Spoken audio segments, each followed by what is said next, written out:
Hi అండి, time 7:30 అయింది. బుడ్డదాన్ని hi చెప్పమన్నానని చేయి తెగ ఊపేస్తుంది. వర్షాలు రోజు పడడం వల్ల చెట్లు పచ్చగా గుబురుగా తయారైనాయండి. ఇలాంటప్పుడు ఎప్పుడైనా బయటకు వచ్చామంటే మనసుకి హ్యాపీగా, రిలీఫ్గా, ప్రశాంతంగా అయితే అనిపిస్తుంది. ఎప్పుడు సరదాగా బయటకు వచ్చినా ఫస్ట్ ప్రిఫర్ చేసేది పానీపూరి కానీ చాట్ కానీ. ఇవాళ కూడా 2 చాట్లు అయితే ఆర్డర్ చెప్పాము. ఉల్లిపాయలు కొత్తిమీర మాత్రం మెండుగా కట్ చేసేసాడు. పానీపూరి తమ్ముడు వీడియో తీసుకుంటున్నానని ఒక చూపు చూస్తున్నాడు. ఏం కాదులే బ్రో, వీడియో తీసుకొని ఛానల్లో పెట్టుకుంటానంటే మొత్తానికి తీసుకో అక్క అని గ్రీన్ సిగ్నల్ అయితే ఇచ్చాడు. చాట్ అయితే టేస్ట్ సూపర్గా వచ్చింది. ఉప్పు కారాలు తక్కువేమని ముందుగానే చెప్పాము.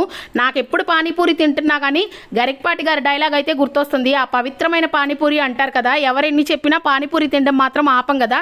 ఆ టేస్ట్ అలాంటిది. మరి ఇంకా పానీపూరి తిని చిన్నగా ఎంజాయ్ చేసి నేరుగా ఫ్రూట్ షాప్ అయితే వచ్చాము. ఇక్కడ ఫ్రూట్స్ ఉంటాయి, రకరకాల ఫ్రూట్స్ నిగనిగలు ఆడిపోతూ ఉంటాయి, ఫ్రెష్గా ఉంటాయి. ఎప్పుడు అయినా ఫ్రూట్ షాప్కి వచ్చేది మెయిన్ మా అమ్మాయి కోసమే అట్టిపండ్లు తీసుకుందామని. ఇంకా అట్టిపండ్లు ఒక్కటే తీసుకోం కదా ఫ్రూట్ షాప్కి వెళ్తే.